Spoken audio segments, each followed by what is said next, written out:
All right, ladies and gentlemen, we have Dr. Tom Kovacs here from New York, New York, all the way coming from New York, New York. Huh? We got the East Coast guys. So I just wanted to welcome you onto our stage. Thank you so much for taking the time out today. And you have such an incredible story. We were just together with Dr. Fred DiDomenico at Elite Coaching at the seminar. And wow. I can't wait for the rest of today, but I know that you got an incredible chiropractic story, and so how we like to start in. Well, my name is Dr. Tom Kovacs. Thank you for having me here. I appreciate it. Mhm. I've been a chiropractor for 44 years. I practiced actively for 34 in Manhattan. Yeah. And in 2013, I got diagnosed with Parkinson's. So that's why my speech is off a little bit. Hmm. So hopefully I can make it through this and you guys can understand me. Yeah. And basically, it's the best job I ever had in my entire life. Yeah. That's amazing. What was their first interaction with chiropractic? How did everybody's got an incredible story, but you were saying you got a fun one, so let's hear it. Well, an old girlfriend of mine in high school, she was having a lot of kidney pain and vaginal infections and literally right-sided kidney pain only and Mm. infection. And she went the entire medical route like most people do. Take this drug, take that drug, take this drug, take that drug. Nothing seemed to help. And then finally, the doctors recommended she have a hysterectomy. Mm. Oh, you're crazy. She's 16 years old. We're not giving her a hysterectomy. Yeah. We get to the chiropractor in our hometown, Dr. Paul Bindell, and he's a Palmer graduate in Davenport, Iowa. Mm. 2 weeks, everything went away. And this poor doubled over in pain. We'd take a walk and she couldn't even finish it. Mm. So I called him up on the phone. I said, Dr. Bindell, I'd like to find out what you're doing. Why did Mary get better? And he said, sure, come on in. So I met him for lunch at his office. And he says, Tom, what do you know about chiropractic? At that point in time, I told him just what everybody else knew. I said, well, you crack people's backs and you're quacks. But whatever you did worked, and I want to know what it is. Mm. So I was a bio major in college at Rutgers University. I wanted to do something medically oriented or health oriented, but I didn't particularly care for medicine. I was raised in a European family. We don't take medication. Mm. And within 2 weeks of getting adjusted, Mary's pain all went away. Everything went away. So I went up to him and I said, what did you do? Why did you get rid of it? He said, I moved the bone and God does the healing. Mm. And he just shared with me that the brain is a master computer of the body. The brain sends messages down the spinal cord and out through the nerves in between the bones. I said, well, why did she get better? He said, well, let me ask you a question. She said she only had right-sided kidney infections, right? I go, yeah. He goes, doesn't bad bacteria float around the bloodstream? I go, yes. He said, doesn't the same blood go from the right kidney to the left kidney? I go, I believe so. He goes, how come she wasn't getting left-sided kidney infections? I said, I don't know.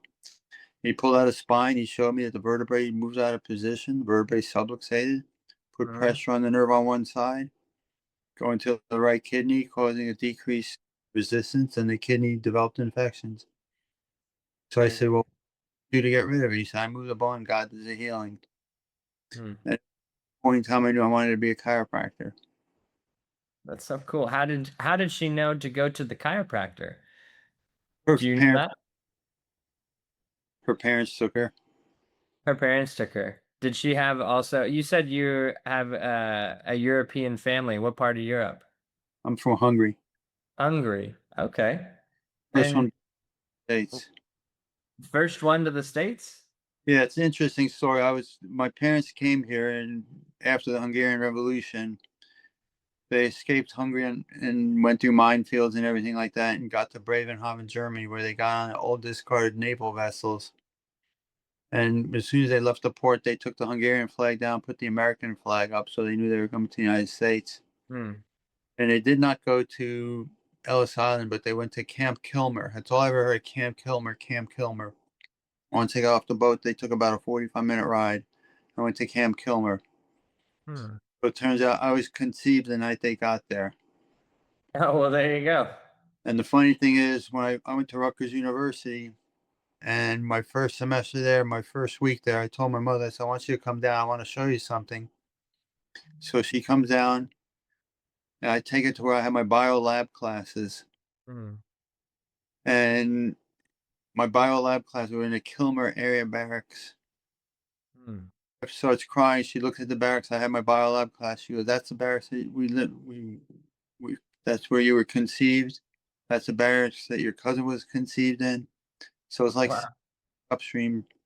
You're going to where they were spawned." Yeah. It was Yeah. Well, that's an incredible story. Okay, so when what was your girlfriend's name? Mary. Mary. So Mary's parents, was she Hungarian too? No, she was. She's Lithuanian. Okay. All right. But also, so they also were on the same mindset where they're like, hey, there's probably got to be something that's, not the medical route. Well, they And you tried have chiropractors. work, What was that? tried the medical route, and it didn't work. Huh. Addressing Yeah. the problem. Yeah. Well, that's amazing. So then now, once you found out that you move the bone, God does the healing, like what was that moment like for you? Did it make sense, or were you curious? Are you more, or how did you feel? Well, when I spoke to him, I said, "That's it. You just moved the bone, and that was it." And she healed. He says, "That's it." So I said, "That's pretty cool. I want to do this for the rest of my life." Yeah. So Yeah. surgery just by laying hands on people. Yeah. So how long from that moment? I mean, you were in high school. If she was 16, were you 16 as well? No, she was 2 years younger than me. I was 18. Okay.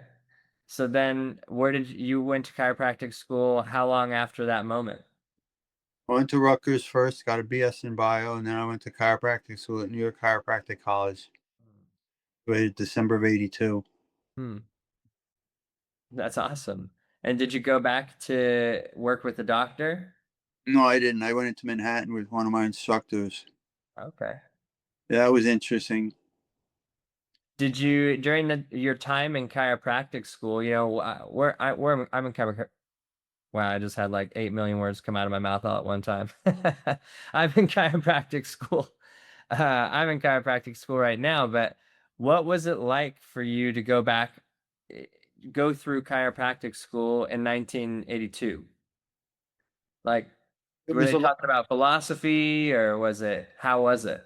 It was a lot more principled. It was a lot more subluxation based. It's everybody needs to be under chiropractic care.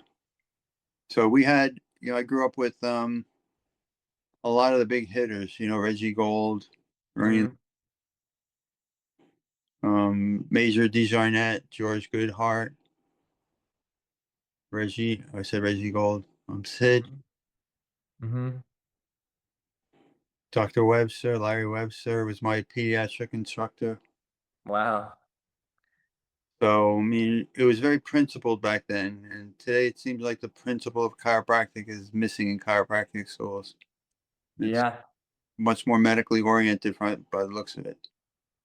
Yeah, well, I think that there's a pretty good mix of philosophy-based chiropractors at Life University in Atlanta, at least. Not all of them are, but I think the majority is. There's a pretty incredible culture. I'm sure it's really nothing in comparison to what it was like when you were going through school, only because there is probably even more of a public uh persona of what a chiropractor was. This was right during that time when they had those five chiropractors who had the big lawsuit against Big Pharma against the deformation of the chiropractic industry. I mean, that was very soon after that, right? That was Chester Wilk. Yeah, yeah, Yeah, that happened when I was in practice. yeah. What was it like? Did you notice like what was happening with your patients? Or, I mean, I'm sure you're a very principled doctor, so I mean, did that affect the way that patients came in or the conversations you had? What was that all about? Well, patients were fed up with medicine. They got tired of just being pushed pills all the time and having surgeries, and not really getting answers. It doesn't address the cause of the problem. Mm. So they're more accepting. The medical community, medical doctors were starting to come around a little bit. Hmm. Still a lot of animosity, Right. taking away from their financial livelihood. You're getting Mm. drugs and surgery. Right. But to come around a little bit more so. Right. Right. Right. Nice. All right. Well, you mentioned that during your practice, I mean, you had some incredible stories. I mean, your girlfriend Mary, I mean, that's an incredible story. She was on the verge of having a hysterectomy at 16. I mean, that doesn't even make any logical sense. You're right. You know, so what are what are some stories that you have that or you've heard of, you know of, maybe it was something that you helped somebody through or some other incredible possibilities of what chiropractic can do for us? Well, there is a lot. I mean, in 34 years of practice, I had a lot of miracles. I have a lot of patient testimonials. And I'll never forget my first office when I first got into practice. I was on Manhattan on 2nd and 56th Street. And one of the maintenance men in the building, he was my age. He had a daughter that was 8 years old. And she stopped breathing 3 times because she had asthma. Mm. And she had to be rushed to the hospital, and they saved her. So he came up to me. He says, "Can chiropractic cure asthma?" I said, "Well, chiropractic doesn't cure anything. The body heals itself. We just move the bone, and God does the healing." So I said, "I don't know. Bring her in. Let me check her out." So he brought her in. I started to adjust her, and immediately her breathing cleared up. Mhm. And we worked with her for a few months. And then it turns out the last I heard, they moved back to Columbia, and she was a cheerleader. And she was 16 years old, and she didn't have any asthma at all. Really? Then there was another little girl, 4 years old, Erica, and I wrote a case history for the International Chiropractic Pediatric Association on her. Mhm. Like ear infections, she had a hearing loss, 50% hearing loss. She had sinus problems. She had allergies. She had all these different things, and she was on all this medication. And my accountant actually referred them into my office. And the mother came up to me and she goes, "If this was your daughter, what would you do?" I said, "I get her off of all the medication because she's so toxic, she can't heal. Right. But this is your daughter, you have to make that decision. I can't make it for you." Mhm. So I said, "Let me have 6 weeks with her. Let me see what we get in 6 weeks." All right. So in 6 weeks, we adjusted her 2 or 3 times a week. And after 6 weeks, everything went away. The ear infection went away. The asthma went away. The hearing loss went away. They wanted to put tubes in her ears and take her adenoids and tonsils out. They went back to the pediatrician after 6 weeks, and the pediatrician said, "Wow, look at this. Look how amazing the antibiotics worked. She's got no ear infection. There's no asthma, nothing." And the husband slid underneath the table, and the wife said, "We haven't had her on any medication in 6 weeks." And the doctor said, "Well, there's no way that she could get better if you did nothing." They said, "We took her to a chiropractor." And he said, "I don't understand the connection, but it worked, obviously, so keep going." Well, at least he said that. I know half the time they don't even admit that part. You know what I mean? Then a boy named Zach who had hearing loss as well, and they wanted to put tubes in his ears. Same thing happened with him. Who actually made it on to NBC News because of him, his Mhm. parents, me, and everything. And once again, it wasn't me; it was God did the healing. I just moved the bone. Yeah. Well, Then you you, know, I'm curious, what kind of chiropractic were you practicing? You know, there's lots of ways to be a chiropractor, but what was the techniques that you were using to help these children? well, when I first got into practice, I was doing AK and SOT and diversified adjusting because I took them in school. I got certified before I graduated. Mm-hmm. And as my practice evolved over the years, I started to do CBP because corrective care made more sense to me. Yeah. But I did activator, I did DNFT, I did so many different techniques, whatever works for that person. Mm-hmm. Mm-hmm. I think one of the most incredible testimonials I had was I had a little girl that was 16 months old when I saw her. She was born on the same exact day as me, 25 years apart. She had grand mal epileptic seizures. Yeah. And it turns out that she was on Dilantin and Tegretol and all this different medication. The mother brought her in. I was doing some cranial work with her, and we got rid of the grand mal seizures. Really. So she just had some petite mal seizures, and basically she would seize, she'd reach out, she'd kind of like spaz for a second or two, and then she'd go back to normal, as opposed to the grand mal epileptic seizures that she had. Right. She was 25 years younger than I was today. Huh. Incredible. That is incredible. One of the funniest stories I have, though, was when I first started dating my wife. She's from Jacksonville, Florida, and she was a buyer for a company called Steinmart. She was an accessory buyer, and she came up to New York for a buying trip. And we actually met at the airport on the cab line. And she was carrying 3,000 pounds of luggage. And being the gentleman that I am, I'll help you with your bags. And she said, I packed them, I'll carry them. For sure. Of course you said I that. packed mine to carry that one too. Yeah. And I laughed, and we shared a cabin. So a couple nights later, I met her in my office. She came to the office and we went out to dinner. And she's waiting in the reception area, and a patient comes in. We had a multi-doctor office. We had 7 doctors in the office. And we had 3 separate sections up front.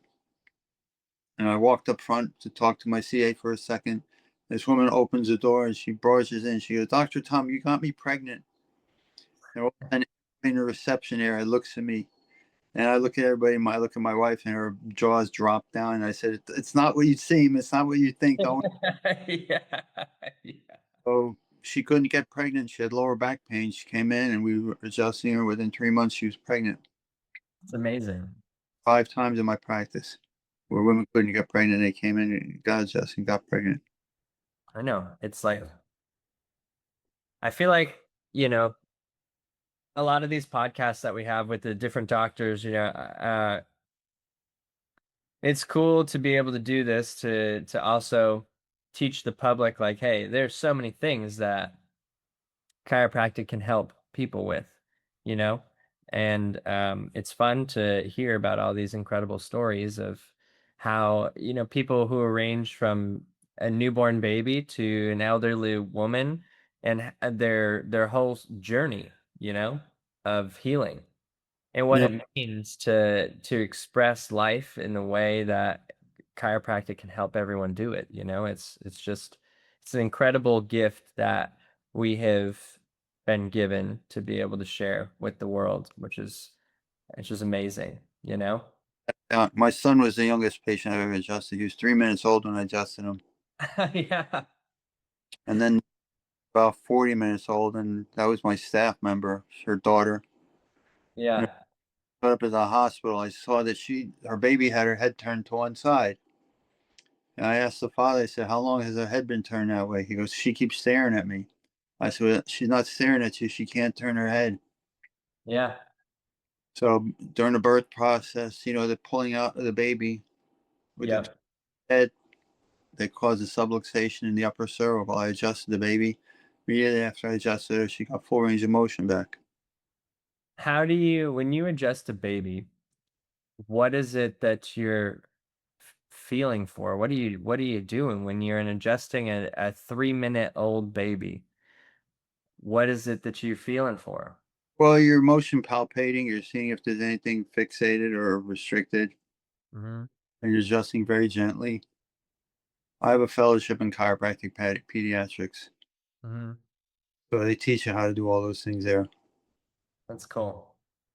But you don't So, adjust a little baby like we would adjust a big baby like you. So yeah, exactly. Exactly. we Yeah, adjust. handle it a little differently. Huh. That's funny. So, all right, well, wow, okay. So you practiced in New York I mean, you've been a chiropractor for 44 years. But we were talking just this weekend and your goal, you said your goal was to come back to chiropractic? I would love to do that. I Yeah, miss laying hands on people. right. Something that's very rewarding putting your hands on somebody and helping them get better without drugs and without surgery. Yeah. It's amazing, huh?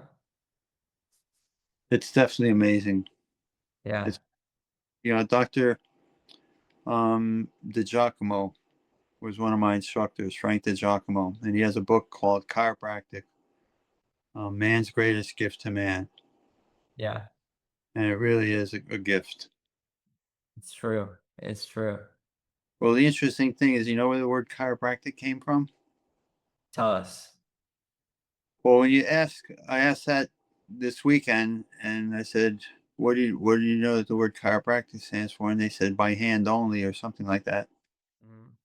Well, chiropracticos, chiro is the first two letters in the early cruciform figure of the word Christ in Greek, and it means the power of God in man.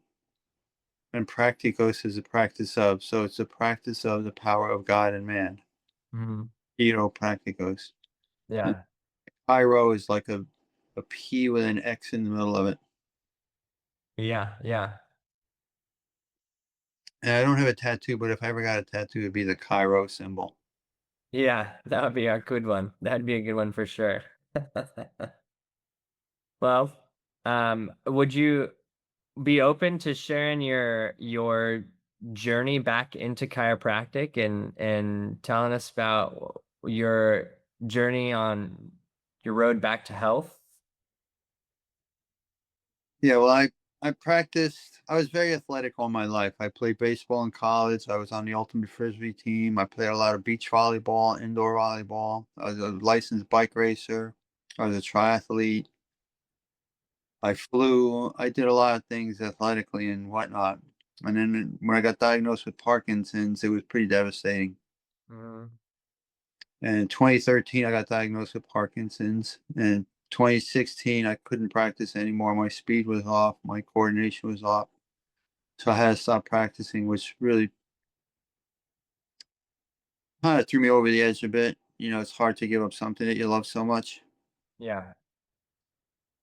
But then I realized God wasn't done with me. So basically, now what I'm doing is I do thermography readings. I'm a thermography consultant. So women that get thermographic screenings Yeah. and men that get thermographic screenings, I go over their reports with them. That's amazing. And I've also got involved with a company called LifeWave, which is a company that has come up with stem cell activating patches, Mhm. which is pretty amazing. Yeah. I first found out about the company, I did what everybody did, which is the worst thing is I Googled it and Right. very mixed messages. So then finally I started to hear more testimonials and learning more about it and researching it. And I found out that it really works. Yeah. So much so that a bishop that we had as a patient, he had bone on bone knee pain. He was overweight. We helped him lose 100 pounds in our office and we put him on the patches. And he got on his motorcycle and he's been riding his motorcycle around. He doesn't walk with a cane anymore. Wow. So it's nice to be able to continue to help people without drugs and without surgery. Yeah, absolutely. Well, let's take it back a second. You said in 2013 you had found out that you had Parkinson's. Like, what were there signs that you were noticing beforehand? Well, what sparked it all was we live in a community in Fire Island, which is a barrier island in New York on the south shore of Long Island. And we have a Labor Day party and we have a July 4th party. Our community does. And we all get together. Anybody that played musical instruments that wants to get together, and they form like this makeshift band. And I used to play drums as a kid. Okay. So I was playing Wipeout, Nice. and my left hand wasn't moving as fast as my right hand was. And Huh. oh, it's because I haven't played in so long. Yeah. That's when I first noticed it. It was Labor Day weekend of 2013. And then during the course of that fall and early winter, I was having a hard time putting my left hand into my backpack. Huh. So then I went up to a friend of mine who's an orthopedist. And I said, I think I've got something going on with me. I want you to tell me what you think it is. So he thought the same as I did. He said, I think you have Parkinson's. I said, so do I. Yeah. So that was the diagnosis. So for people who aren't sure, what can you explain what Parkinson's is and how it affects your nervous system? Well, it hits people differently. With me, what happened was is my gait was off and I had tremors. And basically my neurologist was trying to manage it with medication. He referred me to another neurologist in NYU Langone in New York City, and they did deep brain stimulation surgery. Hmm. Insert electrodes into two spots in your brain. I've got Hmm. coming down my neck into a Hmm. battery pack. It Interesting. gets rid of all my got rid of all my tremors, Really all of them. Night, fascinating. literally, as soon as I turned it on, the tremors went away. It's instantaneous. Huh, that's fascinating. And so how does that work? There's I don't even understand how it works. Well, the surgery that they do, they put your head in a halo, and they have a um, they're doing imaging as they're going through this, and they drill holes in your skull, and they put electrodes into certain parts of your brain. And the brain doesn't have any pain sensing nerve endings, so basically they wake you up in the middle of the surgery. So And they all of test it out. a sudden, I hear Tom, Tom, Tom. I go, what? And they go, tell us the months of the year backwards. So I went December, November, October, September, August, July, June, May, April, and I went all the way back to January. And they said that they were shocked that I did that because they want to make sure that they're in the right spot. Yeah. They want to see if they can bring the tremors back. So literally, I had the surgery. I had three brain surgeries. They did one side, and they did the other side, and they connected the two. And technically, about 7 or 6 or 7% of the population are candidates for the surgery. Ah, You can't have any comorbidities, no diabetes, no high blood pressure, no cholesterol problem, nothing like that, which I yeah. didn't. Yeah. And when they turn my unit on, literally, you go from shaking to perfectly still. It's incredible. Wow. I mean, what did it feel like? I mean, you were shaking and you had this surgery. Like, what did it feel like in the moment to just have no more tremors? Well, the worst part about it, I my son at the time was 16 years old, Hmm. and my wife was away at Florida, which is where she's from. My son was home with me, and my tremors were so bad when I went to bed, I would wake up sweating. Yeah.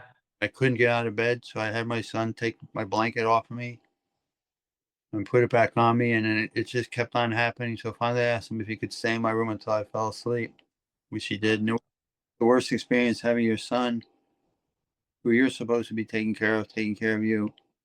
Yeah. But it was night and day. It was night and day.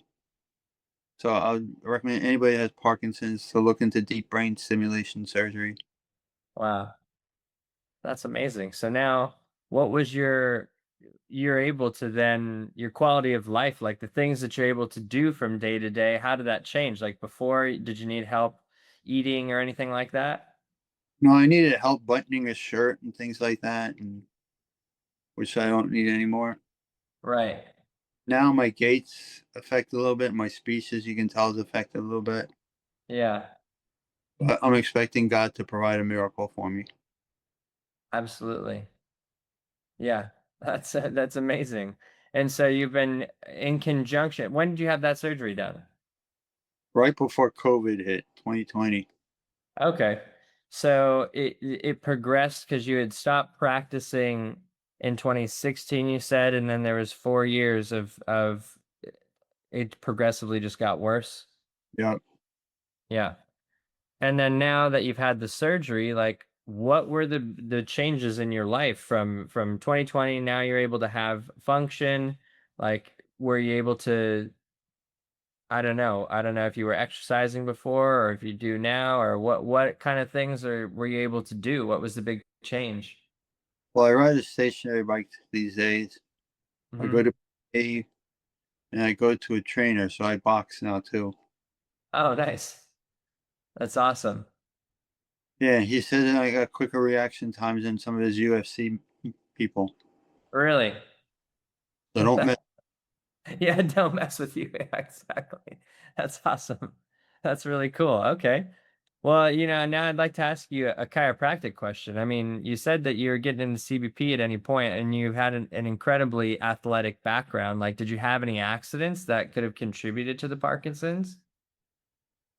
No, I think basically what I'm thinking it was from I ate a lot of tuna as a child, so it may have been the mercury in the tuna. Hmm. And then we used to have I grew up in New Jersey. We used to have a fog truck that came around that sprayed for mosquitoes. Uh, We used to run around in the fog, which is pretty, sure. Yeah, pretty toxic. yeah, pretty stupid too. Well, I mean, you don't know. I mean, you can't help yourself. It looks like fun, when you're a kid. You know, those are the two things because it's not in my family. Hmm. Interesting. Well, hey, other than that, I mean, you're under chiropractic care. I mean, the whole time, yeah? Yeah, I get adjusted once a week. Yeah. Yep. I'll never stop getting adjusted. Yeah, I mean, I don't know why you would, you know? So, okay. In the last couple of years, when did you use the LifeWave? Did you start using that early on, or how long have you been using LifeWave for? Since December, a Oh, friend, then. yeah, a friend of mine, Kathy Murphy, who was there at the weekend seminar, she told me about it. Yeah. He had bone on bone knee pain and hip pain, which Yeah. That's amazing. So, okay, what are the changes that you've seen with the LifeWave patches now? less brain fog. I'm smiling more. Yeah. My wife says that she's getting her husband back. Yeah. So And so do you feel you said less brain fog and you're smiling more, so do you feel like these are improving your mood or like what do you feel you're able to just like be present more or what's been the big change? I'm getting stronger. My reaction time is increasing. Hmm. I'm speeding up as well. Yeah. Ray is noticing it. Yeah. Well, this is cool because I mean, you're just an incredibly ambitious and driven dude. I mean, you're incredibly philosophy based. I mean, you got a heart of gold, and it's cool to know that you're not giving up on yourself. You know what I mean? Because easily, I mean, I don't know if you know or met people who had Parkinson's throughout your time, but I'm sure that they're not all dialed in and like they don't have the same goals that you have, you know? Yeah, I think I can always do better. My Yeah. wife pushes me. She's my biggest advocate. Yeah. She's my biggest cheerleader. Yeah. She What expects me totally. what do you think that are what has been like key parts to you guys having a successful relationship? Like what would you attribute to why you guys have such a supportive and loving relationship? The one thing that I would say, the only thing is God, in all honesty, because we've had some challenges where we're going to throw the towel in, and we pray together just about every day. Hang up. Wasn't for God, we'd be screwed. Yeah, that's totally. Well, that's incredible. They talk about statistically relationships that have spiritual foundation and couples who pray together have a very, very low percentage of separation, you know? Good to hear. Yeah. Where And uh did you guys just come to that agreement with each other in your guys' relationship, or did you have you guys' parents were very religious as well? well, I was raised Catholic, Hmm. And when I got to be about 13, it really didn't make sense to me. I, Hmm. I'm with Catholicism, Right. so I stopped going to church. And when I met my wife, she's Southern Baptist. And when I went down to Florida to meet with her when we first started dating, she said this. I said, "What are you doing tomorrow?" She said, "I'm going to church." I said, "Can I come with you?" She said, "Sure." So it's the first time at a Baptist church for me. Yeah. Weird. There was no kneeling. There wasn't, saying anything but Our somebody. Father who art in heaven. Yeah. And the music, I found myself grooving to the beat, tapping my Yeah. feet, cuffing my toes. So I'm like, this is church. This is Yeah. Right. fun. Yeah. So people Yeah. Well, like, so then yeah, then you just had to have make church fun, and then you're like, all right, I want to keep coming. yeah, which we did. So we're on the Barrier Island, so there's really no churches here in the winter time, and there's just one in the summer. It's a Catholic church, but we watch TV Okay. every Sunday morning and Saturday. We're on a different Yeah. Zoom call with a church in Jamaica, the island of Jamaica, Hmm. because we love them there too. Yeah. Cool. So Where she's the one about? back. What was that? She's the one that really brought me back. I give her all the credit. Really? Well, it's cool to have a powerful wife. She's amazing. She's very much a go-getter, which is cool. Yes, she is, without a doubt. How old were you guys when you met? I had just turned 30. She was 25. Hmm. And one of our first days, because I always wanted to fly. So for my 30th birthday, I said, I'm going to get my pilot's license. So one of our first dates, we flew down the Hudson River, went over the George Washington Bridge, flew past the World Trade Center, the Statue of Liberty, Arizona. Hmm. And it was at Oh, night. Great. It was really fun. that's cool. That's a pretty good first date. She's like, I think I can get used to this.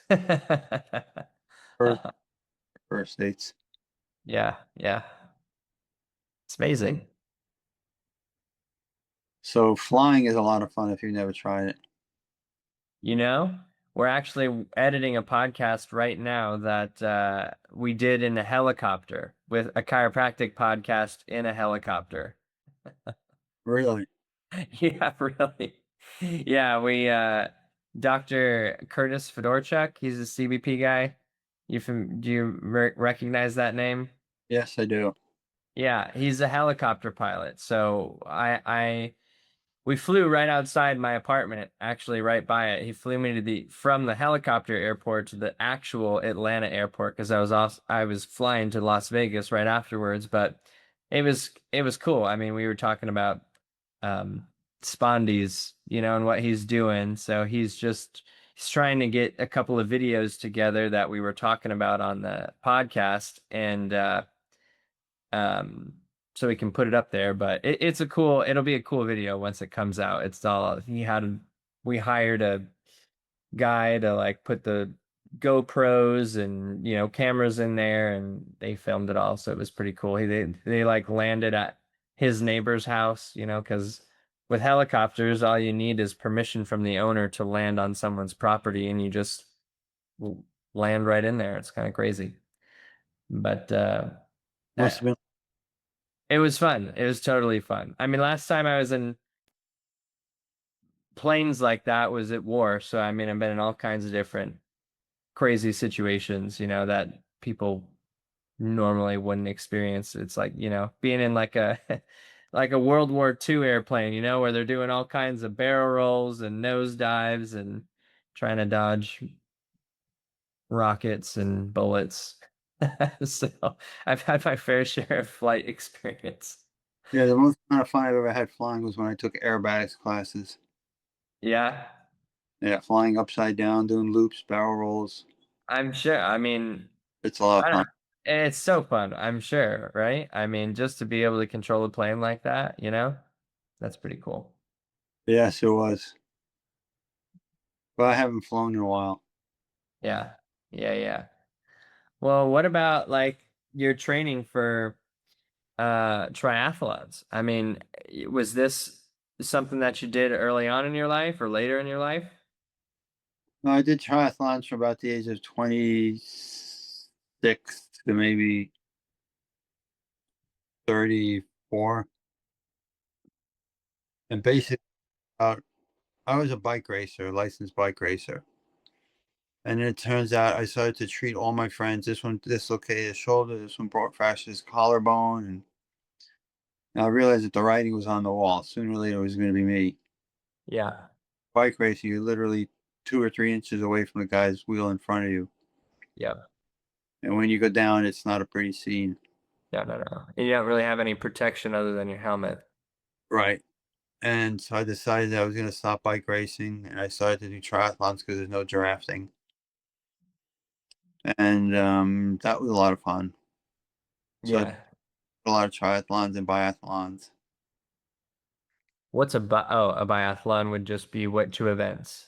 Bike, run, bike, or bike and run, or run and bike. Huh. So how long does it take for you to train for a triathlon? Depends upon the distance. Yeah.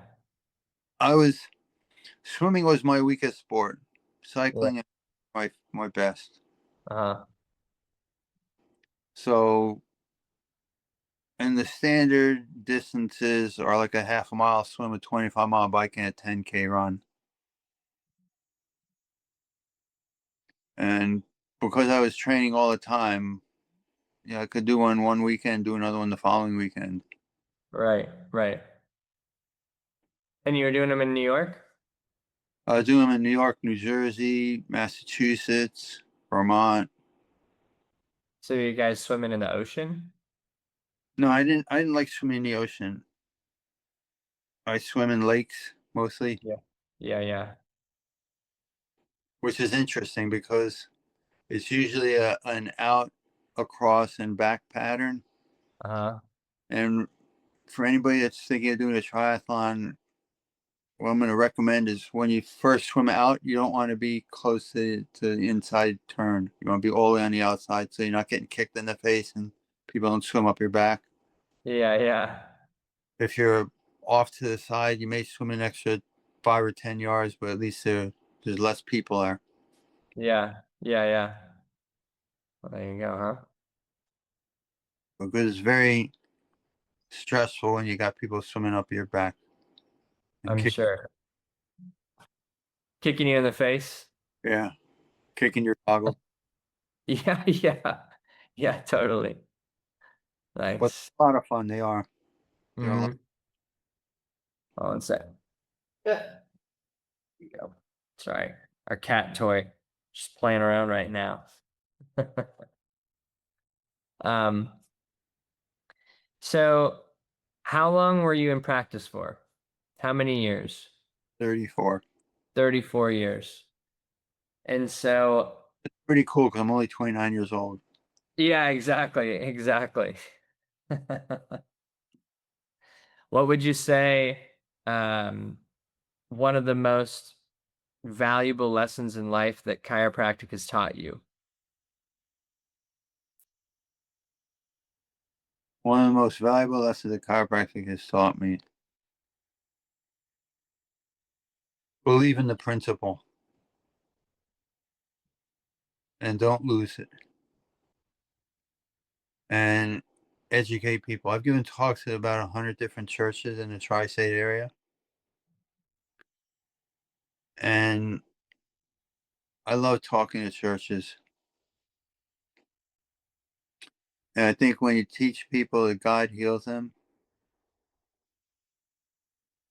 and you truly they understand that it comes from inside out. The Bible in 1 John 4:4 it says, greater is he that is within you than he that is of this world.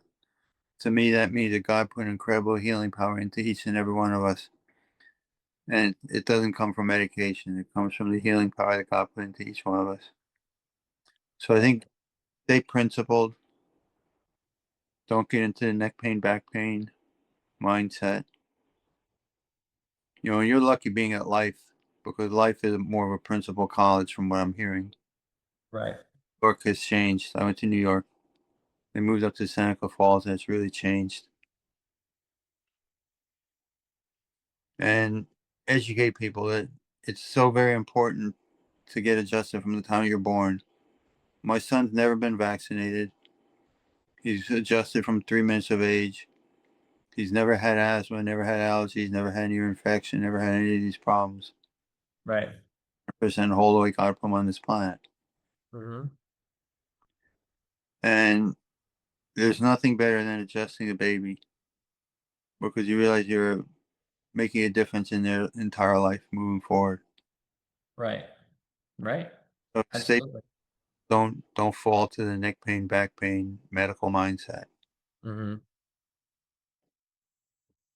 That's what I would recommend. Yeah. When you would speak to churches, what was the response like? I mean, did it make sense to everybody? Well, it was funny because I like starting out my talk asking them if they think God heals. And everybody says yes. And I said, you sure God heals you? They said, yes. I said, okay, if God heals you, I want you to go home. I want you to open up your medicine cabinet, throw out your high blood pressure medication, throw out your diabetes pills, throw out your asthma pump. And all of a sudden, there's dead silence. People just look at me like, why would I do that? I said, I thought you said that God heals you. And once they realize that we have an incredible healing power in our own body, and that healing power resides in the nervous system, and you can teach people how it works, they get it. They get it. Yeah. And that's how you had them connect the dots that we're here to heal each other. Right. And there's a time and place for medication, but it's given out like candy at Halloween. And doctors are ridiculous. Right, right. Well, like in your situation with the Parkinson's, I mean, There's a that's time. incredible. Yeah. Yeah. That was the time Yeah, and you got to weigh the benefits versus the risks. for sure.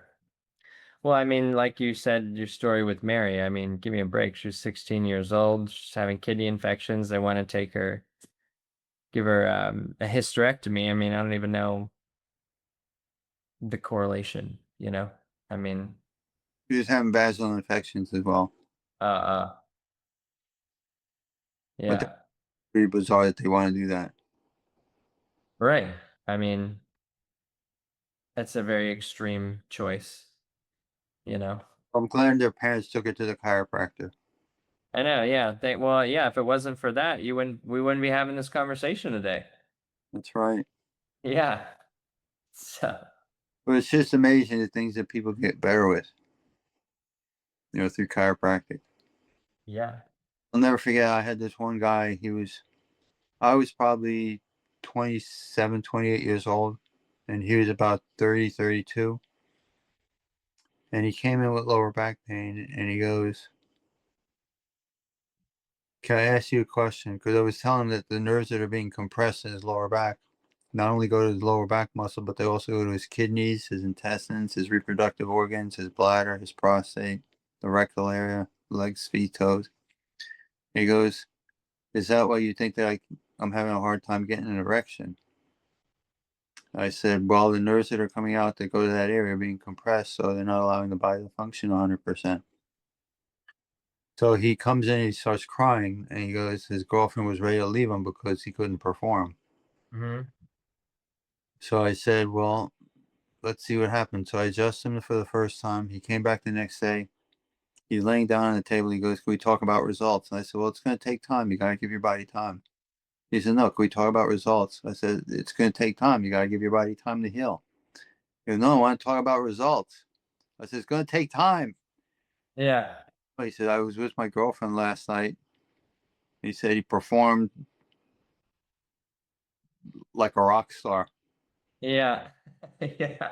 And he said that he woke up the next morning and the same thing happened. Yeah. And he said I changed and saved his life.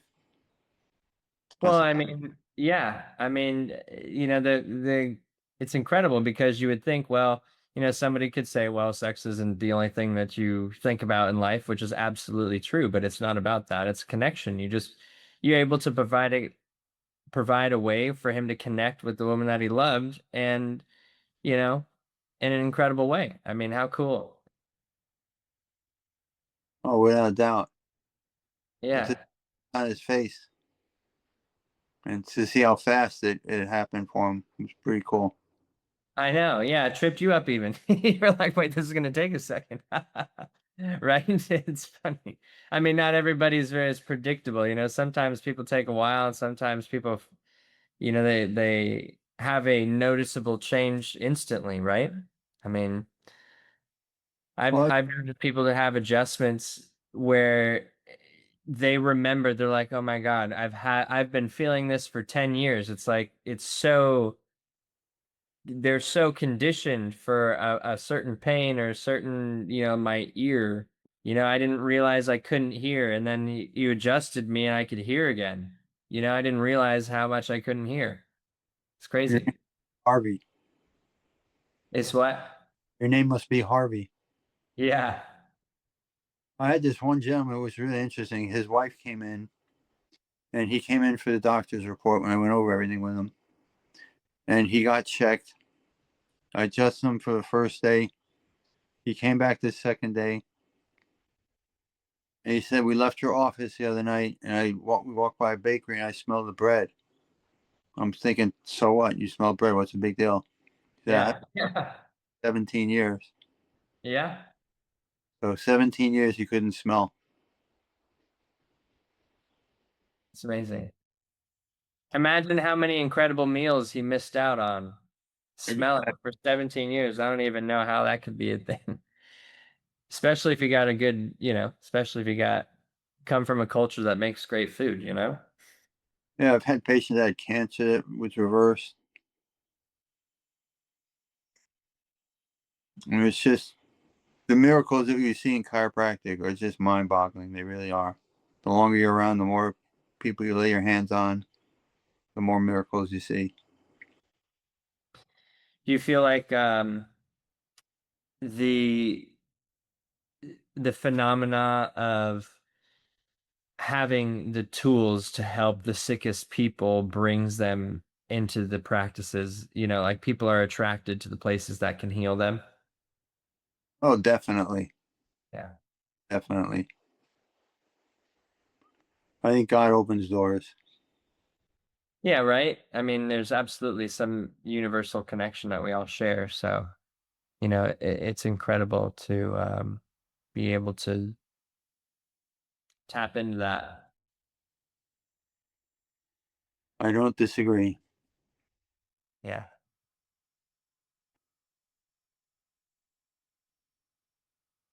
What, is there anything that you feel like the younger generation of chiropractors, other than, don't forget the philosophy of chiropractic and the principle, um, if you had a message for, well, if you had a message for the public, we'll go one at a time, maybe. What a message for the public, students of chiropractic, and your fellow doctors. Like, what would you be your message for the public? Is that you should try chiropractic first before you try medication, before you try surgery, Mm, because chiropractic always works. yeah. So the first thing I would tell the public is do things alternatively that are non-invasive, which would be chiropractic, Yeah. and you'll live a healthier life. Period. Yeah.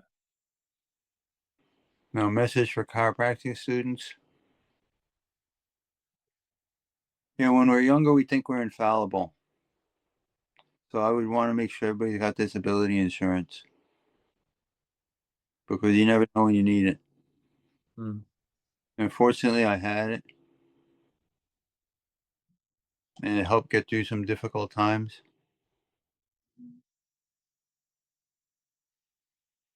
but I would recommend every chiropractic student make sure that you get disability insurance. And for fellow chiropractors, just keep the faith and keep changing and saving lives. Totally. Because the power that you have in your hands is just amazing. Mhm. It's just amazing.